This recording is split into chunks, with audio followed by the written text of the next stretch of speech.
How's it going, everyone? My name is True Underdog, and today I wanted to talk about Sub-Zero because this guy has players a bit salty. Now, not all players, but today I wanted to lay out the arguments for why a lot of people think he is too strong, and then at the end of the video I want to discuss whether or not I think he is a bit too strong and is in need of a nerf.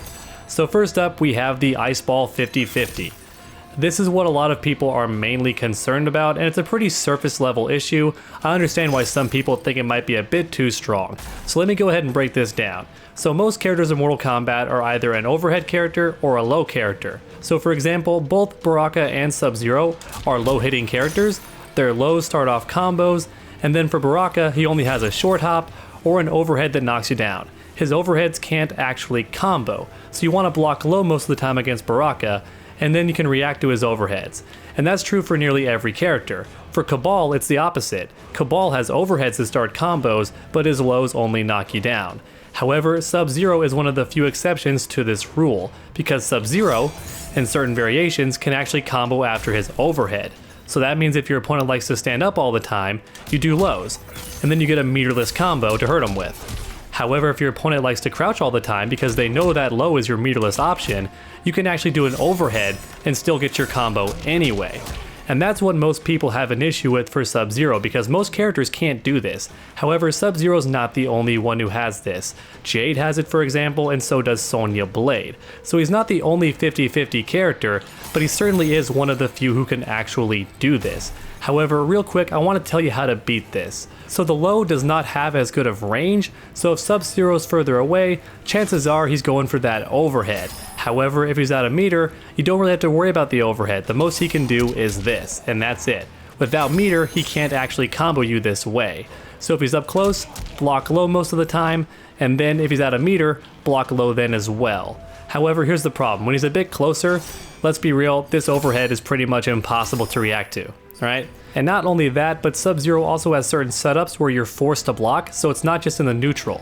So for example, if I freeze you and then jump in and do standing 2, you're in so much hit stun that you now have to block the overhead or the low. You have to guess, there's no other option. You can't spend meter to escape because you're not on the ground. I've left you standing, and I have more than enough frame advantage to do either one. So what do? Well, the answer is you block low at first and then stand up almost immediately. This term is what's called fuzzy guarding. And what this does is it covers both situations. If I do a low right away, you block it. But if I delay it even a little bit, you block high. And the reason why is because if I wait, the low doesn't actually reach, whereas the overhead will still work no matter what. So you block low to start and then stand up almost immediately, right away, because we're talking only a matter of frames here. That's why it's called fuzzy guarding. You're doing it really quick like this. You block low right away after that hit, then stand up immediately, because that overhead might be coming. And this covers both situations, and you don't have to react, you don't have to guess. Now that doesn't always work, because I could do this instead. And in this situation, I'm much closer. My low's gonna reach no matter what, my overhead's gonna reach no matter what. And in that situation, you can still try to fuzzy guard because you might trick the game into blocking it, but for the most part you will be guessing here, and that's why it is important to understand how each opponent plays. Because not all Sub-Zeros will play the same. If you're fighting me, I'm gonna do a lot more overheads, and the reason why is because I want you to start standing up so I can get my meterless combos. That's what I want. So I'm gonna do a lot more overheads on you. Even if I don't have the meter to extend the combo, I'll be fine with just this. And once you start blocking that, I'll do my meterless low options because that's what I actually want. So even though you can fuzzy guard in some setups to block the overhead low mix-up, a lot of the time it's more about understanding your opponent and knowing which one they want to go for. However, it's not just the 50/50 that people take issue with. The enhanced ice ball will also eat other projectiles. So for example, if I'm further away and you want to challenge this, you better not, because I'm going to win every single time if I have that bar. Now of course that was a guess. I was predicting the opponent might throw out their own projectile, so I used mine to beat it. But we didn't even have to trade there. My projectile ate theirs and then held them in place, and I had plenty of time to run in and continue my combo. And that's one more thing people take issue with. And honestly, if they do nerf anything about Sub-Zero, I could see them making this enhanced ice ball a bit slower across the screen. Not slower on startup, just slower across the screen, because I understand why it's fast. It has to combo after this overhead. so it needs to be quick on startup, but I do think it might travel a bit too fast across the screen, especially since it has so many good things going for it already. Not to mention it can also catch people jumping, which I imagine is very, very frustrating. So I think the enhanced ice ball might be a little bit too good. It wins at nearly any distance. It's a bit ridiculous. Even after the opponent blocks my unsafe ice ball, I can still beat them if I have the bar. So I think it might travel a little bit too fast, but honestly, that's my only real gripe with the meter burn ice ball. So that's the first couple of issues people have with Sub-Zero. He's one of the few characters in the game who has a true 50-50, and he's also really deadly from a distance because his projectile will actually negate yours and then hold you in place for a full combo. And I'm not gonna lie, that's really good. It sounds really, really good on paper. However, that's not the only thing people have issue with. The next thing I've seen people take issue with is this running boot. So that's forward 4. Don't shoot me, Baraka, please. I just want you to block like normal. Okay, so this running boot is actually positive on block. I believe it's +4, but let me go ahead and double check real quick. Check the old frame data here. Yep, it is +4 on block. So what that means is after I land this, I can down 1, I can go for a throw mix-up, a bunch of stuff. If you block this, it's my turn to keep attacking. And to a lot of people, this seems like a pretty cheap way in, because you just do it whenever you're at a distance and now you're at frame advantage. However, at high level, and honestly even at a competent level, you can interrupt this. You can poke it with a bunch of stuff, you can even jab it if you're fast enough to react. You have all day to see it coming. After this distance, unless I'm right here, I don't see why you wouldn't be able to block it or interrupt it. And if you flawless block, that can be a really good technique as well. I do think you honestly have a lot of time to react to it. The hitbox on it is a bit big, so it does sometimes catch people jumping. I don't recommend trying to jump and neutral punish it. I don't recommend that, but you certainly can use a bunch of pokes in this game to beat it. And up close, it might be a bit tougher to react to, but I don't see why a Sub-Zero player would do that. You already have pokes that work from that distance, so the running boot is more from when you're back here. And while it does have frame advantage, I think it's meant to, because Sub-Zero in this game is very much a rushdown character. He can do well from a distance too in certain variations, but I really do think he's meant to be a rushdown style character, and this boot definitely supports that playstyle. So if a player likes to do this, I recommend trying to interrupt it by poking it with a long rangey move, or if they're a bit closer, do a jab or a down 1, or you could even try to flawless block, and if you want to be a bit riskier, you can try and neutral jump punish it for a full combo.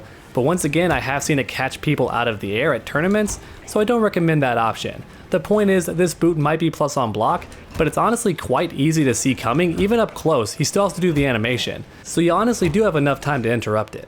And from what I've seen, those are the main issues that players have with Sub-Zero. They think his enhanced ice ball is a bit too good, it gives him a 50-50, and this running boot seems a bit too strong. However, now I want to give my honest opinion. Do I think Sub-Zero should be nerfed in his current state?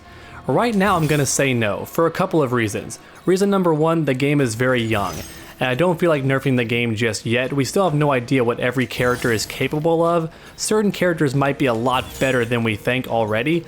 Not to mention you already have really good characters who are just as strong as Sub-Zero. So if you nerf him, it just means that Garrus and Sonya are now the best characters in the game instead of him. I don't think Sub-Zero is the best, but he's definitely up there. He's in the upper echelon of characters, but he's definitely not the best in my opinion. So if you nerf him, someone else is just going to be on top instead. It's not going to fix your problem. And even though the enhanced ice ball might be a little bit too fast from a distance, it's only available in the one variation, and in this tournament variation you don't actually have his slide.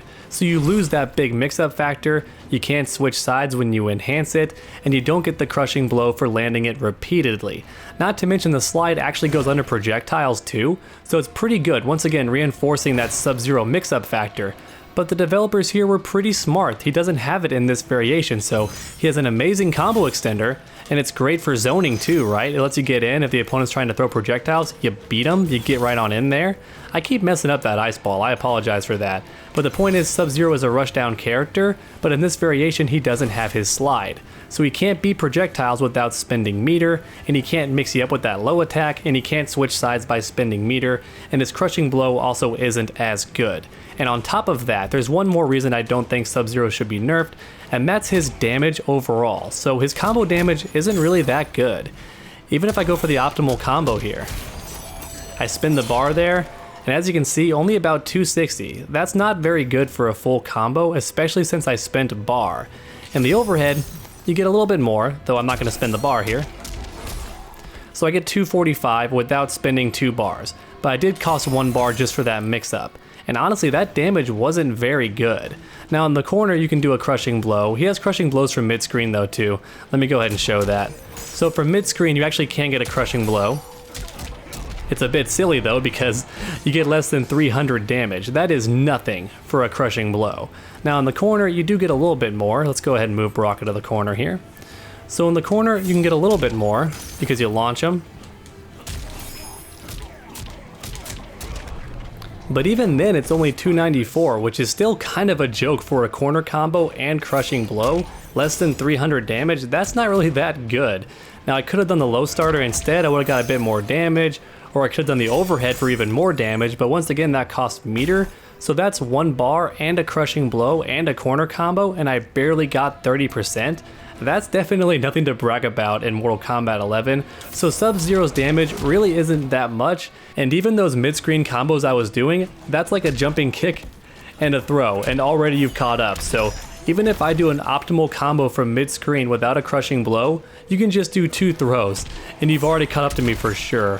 So it's definitely not hard to beat Sub-Zero in the damage department. Even when I'm spending meter to get my mix-ups, I'm still not killing you with just a couple. I would have to do at least 4 mix-ups to kill you. That's the honest reality of Sub-Zero.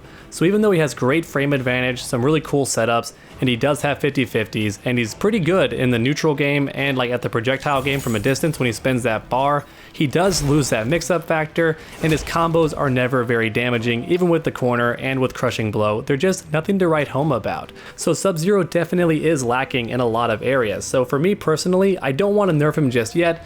The game is still very young, we're still learning a lot of the characters, and honestly Sub-Zero does have his weaknesses. So for me personally, I don't recommend nerfing him just yet. But please let me know your thoughts down in the comments below. Do you think Sub-Zero should be nerfed? Why or why not? And then while you're down there, please leave a like if you enjoyed the video. It really does help my channel out a ton. And finally, why not keep that combo going by subscribing and ringing that bell? That way you never miss a future video. Make sure to come back next time, and as always, stay underdogs.